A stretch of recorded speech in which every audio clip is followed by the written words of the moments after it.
প্ৰহ্লাদৰ কথা আপোনালোক সকলোৱে জানে। প্ৰহ্লাদ পৰম বৈষ্ণৱ, প্ৰহ্লাদ পৰম ভকত। কিন্তু প্ৰহ্লাদ ইমান ভক্তিমন্ত কেনেকৈ হ'ল? আমি তপৰাই উত্তৰ দিম মাতৃ কয়াধুৰ যোগেদি, আৰু কম নাৰদৰ যোগেদি। কাৰণ যেতিয়া কয়াধু নাৰদৰ আশ্ৰমত আছিলে, গৰ্ভস্থ অৱস্থাত নাৰদে যি জ্ঞানৰ মন্ত্ৰ দিছিল, ভক্তি মন্ত্ৰ দিছিল, সেই সকলোখিনি গৰ্ভ অৱস্থাত প্ৰহ্লাদে তাক শ্ৰৱণ কৰিছিল। যাৰ কাৰণে তেওঁ পৰম বৈষ্ণৱ হ'ল, যাৰ কাৰণে নিজকে উদ্ধাৰ কৰাৰ লগতে 21 ফুট উদ্ধাৰ কৰিলে। কিন্তু আমি কম নেকি যে প্ৰহ্লাদ মাতৃ কয়াধুৰ যোগেদি ভক্তিমন্ত হ'ল, সৎসংগ নাৰদৰ যোগেদি ভক্তিমন্ত হ'ল, তেওঁৰ পিতৃৰ অৰিহণা নাই? হয়তো আমি তপককৈ উত্তৰটো দিম যে পিতৃ তথা হিৰণ্যকশিপুৰ অৰিহণা নাই। যদি আমি কওঁ উত্তৰটো শুদ্ধ নহ'ব।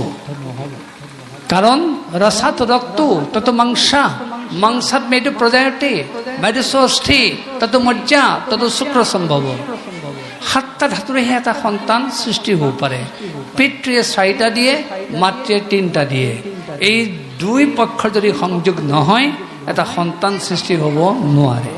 গতিকে প্ৰহ্লাদ সৃষ্টি হোৱাৰ ক্ষেত্ৰত মাতৃৰ যেনেকৈ অৰিহণা আছে, পিতৃৰ অৰিহণা আছে। হয়তো কোনোবাই ক'ব তেওঁ হৰিবিদ্বেষী, কেনেকৈ পবিত্ৰ ভাৱৰ সঞ্চাৰ হ'ল? কিন্তু তাৰ মাজতে ধৰ্মপত্নী কয়াধু সতৰ্ক হোৱাৰ কাৰণে পবিত্ৰ ভাৱ সংযোজিত হ'ল। কেনেকৈ চাওক, যিদিনাখন হিৰণ্যকশিপুৱে তপস্যালৈ যোৱাৰ মন মেলিলে, তেতিয়া তেওঁৰ ৰাণী কয়াধুক মাতি আনি ক'লে, কয়াধু, কালিলৈ প্ৰত্যুষতে মই হিমগিৰিলৈ যাম, আৰু মোৰ হিমগিৰিলৈ যোৱাৰ উদ্দেশ্য তপস্যা। তপস্যাৰ লক্ষ্য অমৰত্ব বৰ লাভ কৰা। সেয়ে মই তোমাক কথাটো ক'বলৈ আহিলোঁ, তপস্যাত সিদ্ধি লাভ নকৰা পৰ্যন্ত মই কিন্তু ৰাজ্যলৈ ঘূৰি নাহোঁ। আৰু সেই তপস্যা কৰোঁতে যদি মোৰ জীৱনটো শেষ হৈ যায়, তাৰ কাৰণেও তুমি দুখ নকৰিবা। সেয়ে মই তোমাক কথাটো ক'বলৈ আহিলোঁ, তুমি মোক বিদায় দিয়া। তেতিয়া কয়াধুৱে ক'লে, স্বামী স্বাগতম, আপুনি ইমান এটা পবিত্ৰ কাৰ্যলৈ আগবাঢ়িছে, মই আপোনাক স্বাগত সম্ভাষণ জনাইছোঁ। আপুনি সঁচাকৈ যদি তপস্যাত সিদ্ধি লাভ কৰে, দৈত্য জাতি অমৰ হয়, তেতিয়াহ'লে তাতকৈ আৰু ভাল কথা কি থাকিব পাৰে? ইয়াত মোৰ অকণো বাধা নাই। মাত্ৰ মোৰ এটা নিবেদন আছে।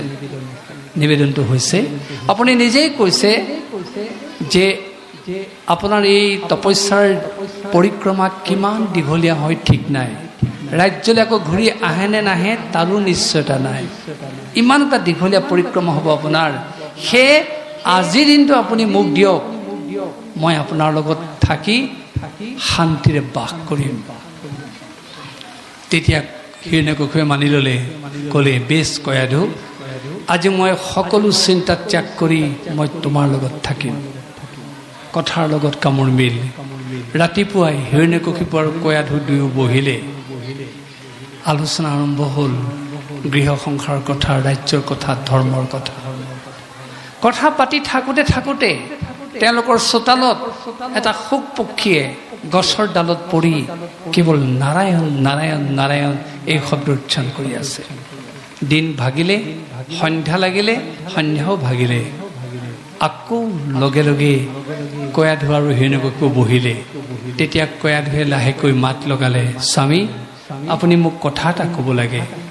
আমি আজি দুয়োৱে কথা পাতি থাকোঁতে আমাৰ চোতালত গছৰ ডালত পৰি এটা চৰায়ে অনবৰতে এটা শব্দ উচ্চাৰণ কৰি আছিলে।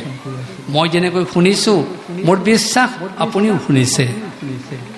মই সেয়ে আপোনাক প্ৰশ্ন কৰিছোঁ, আপুনি শব্দটো শুনিছিলেনে? তেতিয়া হিৰণ্যকশিপুৱে লাহেকৈ উত্তৰ দিলে, হয় ৰাণী, শব্দটো মই শুনিছোঁ। তেতিয়া কয়াধুৱে সুধিলে, স্বামী আপুনি মোক এই কথা ক'ব লাগে, চৰাইটোৱে কি বুলি শব্দ উচ্চাৰণ কৰিছিলে? খুব লাহেকৈ হিৰণ্যকশিপুৱে উত্তৰ দিলে, নাৰায়ণ বুলি কৈছিলে। তাৰপিছত পৰিপ্ৰশ্নেনো সেৱয়া, উপৰ্যুপৰি বিনয় ভাৱেৰে আকৌ প্ৰশ্ন কৰিলে কয়াধুৱে, স্বামী চৰাইটোৱে কি বুলি কৈছিলে? তেতিয়া আকৌ হিৰণ্যকশিপুৱে উত্তৰ দিলে নাৰায়ণ বুলি কৈছিলে।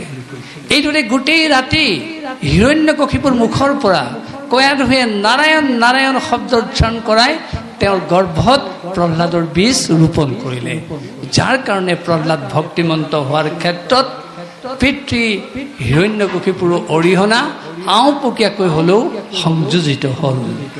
এই ভাগৱতৰ অমূল্য শিক্ষা আইসকলে লৈ যাব লাগিব।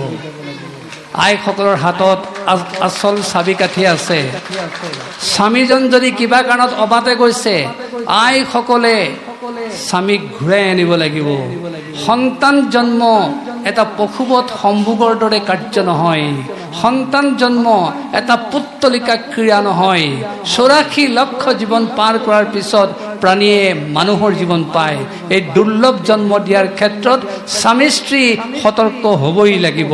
উচ্চাৰণ কৰি যদি সন্তান জন্ম দিয়ে, সেই সন্তান আপোনাৰ পৰিয়ালত অসুৰ হ'ব নোৱাৰে, সেই সন্তান দুৰ্দান্ত হ'ব নোৱাৰে, সেই সন্তানে আপোনাক অশান্তি দিব নোৱাৰে।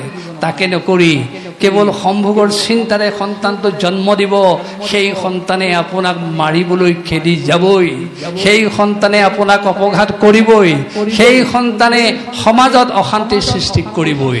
গতিকে ভাগৱত কেৱল শ্ৰৱণ কীৰ্তন কৰিবৰ কাৰণে আমাক এই পৰিৱেশ দিয়া নাই। এই ভাগৱতৰ যোগেদি আমাক এই অমূল্য শিক্ষা প্ৰতিজনৰ ঘৰলৈ লৈ যাবলৈ কৈছে। সেইকাৰণে আমি ক'ব খোজোঁ, আইসকল অন্তত সাৱধান হওক। দুয়োৱে সাৱধান হ'ব লাগে। কিবা কাৰণত স্বামীজন অবাতে গ'লে আয়ে তেওঁক সোঁ বাটেৰে ঘূৰাই আনক। সাত্বিক ভাৱেৰে সন্তান জন্ম দিয়ক। পৰিয়ালটো সেই ধৰণে পৰিচালনা কৰক। দেখিব আপোনালোকৰ ঘৰত হাঁহ হুমুনিয়া নাই, আপোনালোকৰ ঘৰত কন্দা কটা নাই, আপোনালোকৰ ঘৰত বিভীষিকাময় পৰিৱেশ নাই। হয়, প্ৰহ্লাদ নহ'ব পাৰে, কিন্তু আপোনালোকে সন্তান সৃষ্টিৰ মুহূৰ্তত যদি এনে সাৱধানতা অৱলম্বন কৰে, সেই সন্তানে অন্তত 100 বছৰ পৰমায়ুসটো লাভ কৰিবই, অকাল মৃত্যুৰ সন্মুখীন হ'বই নালাগে।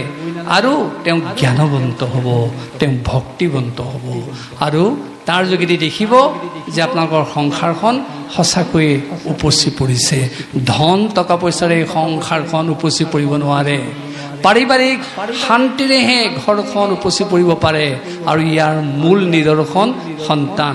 আৰু সেই সন্তানৰ জন্মৰ বেলিকা আপোনালোক সাৱধান হওক। আইসকলে এই কথা বেছিকৈ মনত ৰাখক। দেখিব ঘৰখন সঁচাকৈয়ে ধুনীয়া হৈছে। সেয়ে আমি সপ্তম স্কন্ধৰ এই কাহিনীৰ কথা ক'লোঁ।